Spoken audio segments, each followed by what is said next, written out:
Bienvenidos. En esta ocasión, los invito a descubrir la vida de una mujer excepcional que desafió su época con talento, carácter e inteligencia. Mimi Derba. Acompáñenme a conocer la historia de esta figura inolvidable, cuya pasión por el arte y la justicia dejó una huella profunda en la cultura de nuestro país. Mimi Derba, cuyo verdadero nombre era Herminia Pérez de León, nació en la Ciudad de México el 9 de julio de 1893, en una familia culta y aficionada a la lectura. Desde pequeña, mostró interés en la zarzuela. Su destino parecía atado a los valores tradicionales de una época donde las mujeres tenían roles predefinidos. Pero desde joven, Herminia demostró que su espíritu no cabía en moldes. Dotada de una gran inteligencia, de sensibilidad artística y de una fuerte personalidad, desde temprana edad sintió una atracción poderosa por el mundo del espectáculo.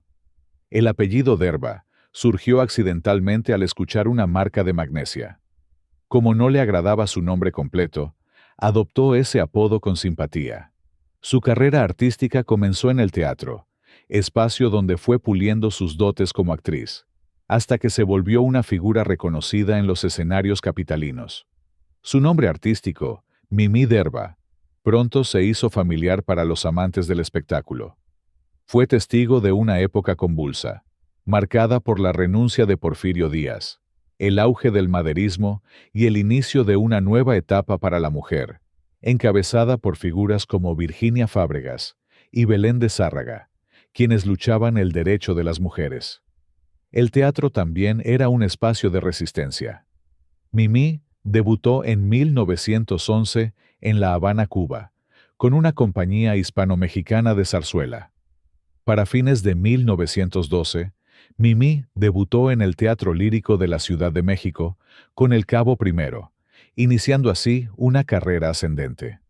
Bella, inteligente, con voz grata y gran temperamento artístico, Mimi Derba triunfó en diversos géneros teatrales y también se destacó como escritora.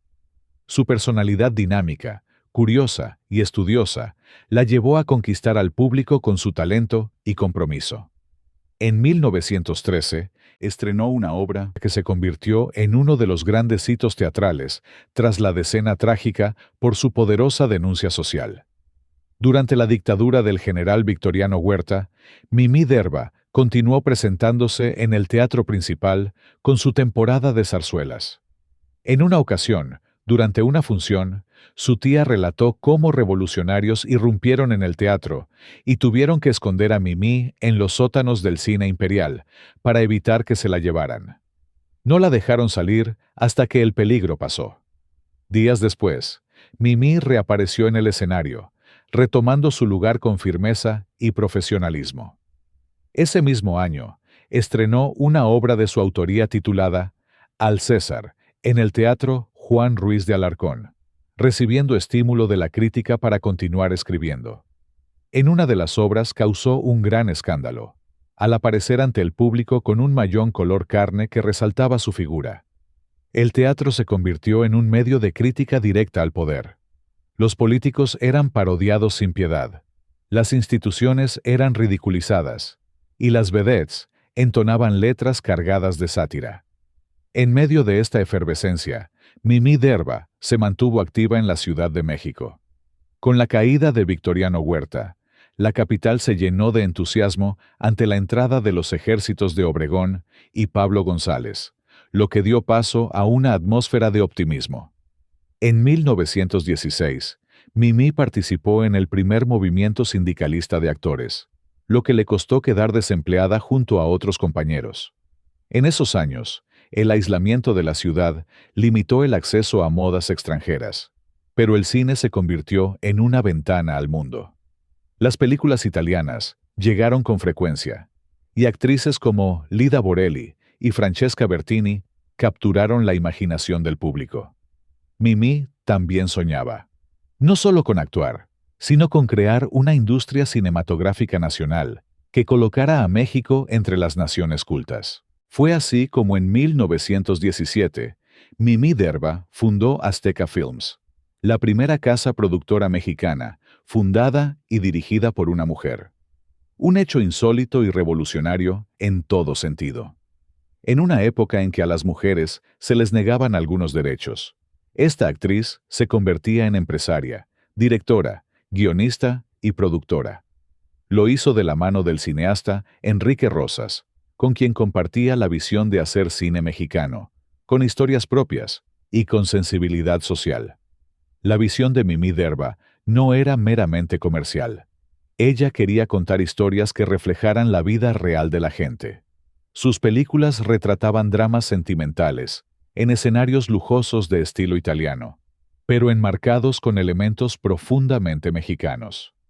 Gracias a su inteligencia y sensibilidad para la escritura, que cultivó desde muy joven, Mimí fue autora de algunos de los argumentos de sus cintas, comenzando así su legado como pionera del cine nacional.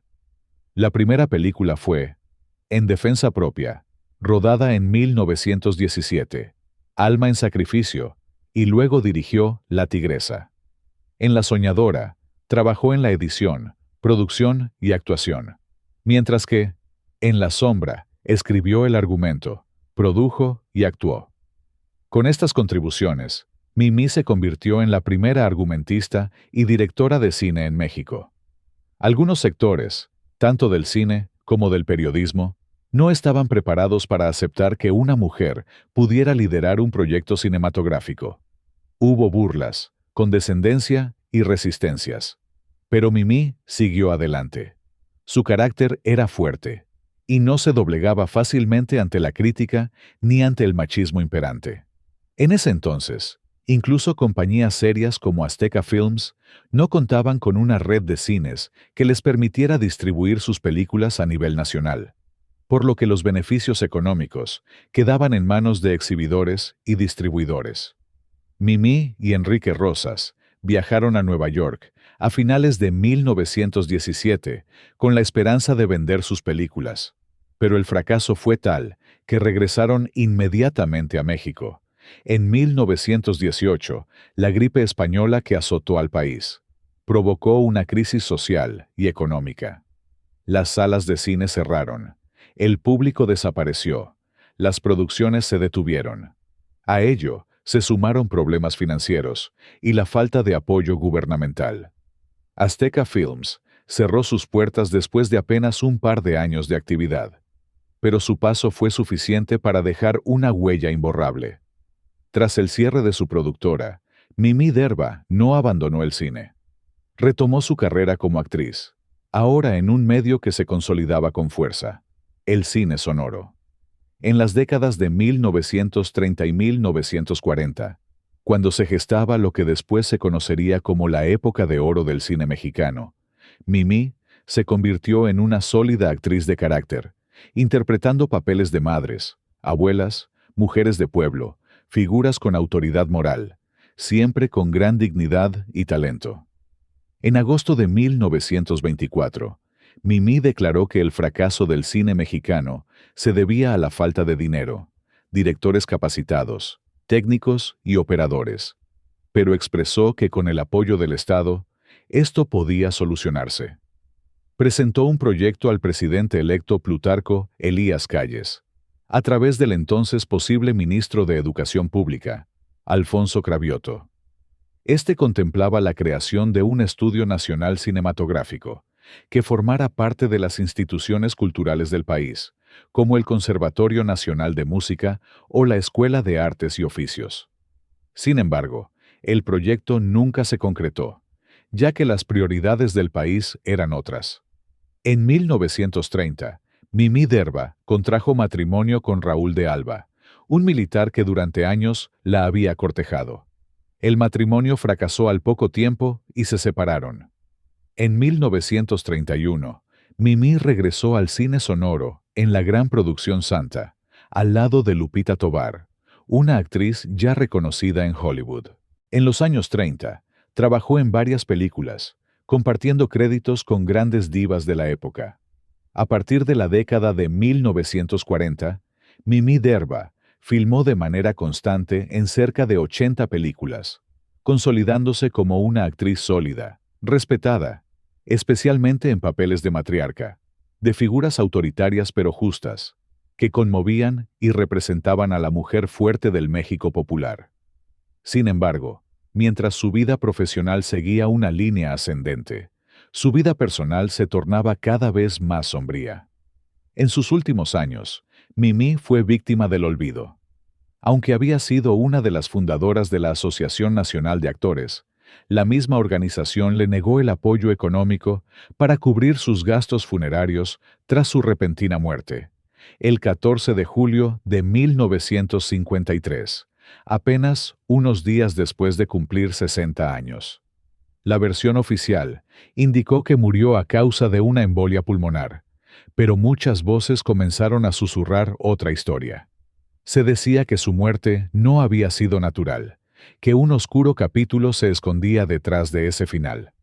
Se habló de un joven amante, Carlos Francisco Borov Sánchez, un actor chileno con el que había mantenido un romance. La historia apuntaba a que durante el rodaje de Dos tipos de cuidado, Mimí y Borov iniciaron un romance en el que él le habría prometido matrimonio. Confiando ciegamente en él, ella le transfirió toda su fortuna. Se dijo que Borov la habría traicionado, causándole la muerte con alguna sustancia nociva, provocándole una embolia que terminó con su vida. Una revista argentina llegó a publicar que el motivo del crimen pudo haber sido el deseo de Borov de usar la fortuna de Mimí como trampolín hacia una carrera política, buscando poder y estatus. Aunque esta teoría nunca fue probada, la sombra de esa sospecha quedó para siempre colgando sobre el nombre de quien fuera su último compañero sentimental. Tristemente, su muerte fue recibida con indiferencia por el gremio. La ANDA, de la que fue miembro activa, se negó inicialmente a hacerse cargo de su cuerpo. Fue María Conesa, indignada, quien se ofreció a pagar todos los gastos. Sus restos permanecieron por años en una tumba olvidada, hasta que en 1972 un admirador anónimo los trasladó al Panteón Jardín. Allí descansan hoy, aunque su verdadero legado vive en cada mujer que sueña con escribir, producir o dirigir en México. Mimí Derba no solo fue la primera diva del cine mexicano, fue una mujer con visión, con valores, con inteligencia y coraje. En una época en la que el rol femenino en el cine se limitaba al objeto de deseo, ella eligió ser sujeto de acción y pensamiento. Su cine no buscaba erotizar, sino denunciar, enseñar, construir. Fue una mujer contracorriente, una pionera silenciada, una historia que no debe caer en el olvido. Hoy, al recordar su legado, es inevitable sentir una mezcla de admiración y tristeza. Mimí Derba no solo fue una pionera artística, fue también una víctima del machismo, de la indiferencia y quizás de un crimen no resuelto. Su historia merece ser contada, honrada y defendida, porque en cada directora, productora, guionista y actriz que hoy brilla en México, vive una parte de ella. Se fue una pionera, una mujer que supo abrir caminos en un mundo de hombres, que desafió las convenciones de su época y que con talento, inteligencia y firmeza dejó una huella profunda en la historia del cine y el teatro mexicanos. Gracias por acompañarme en este viaje a través de la historia.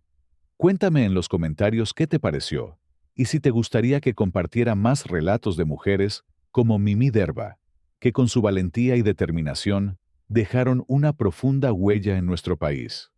Tu opinión es muy valiosa para seguir dando voz a estas grandes figuras.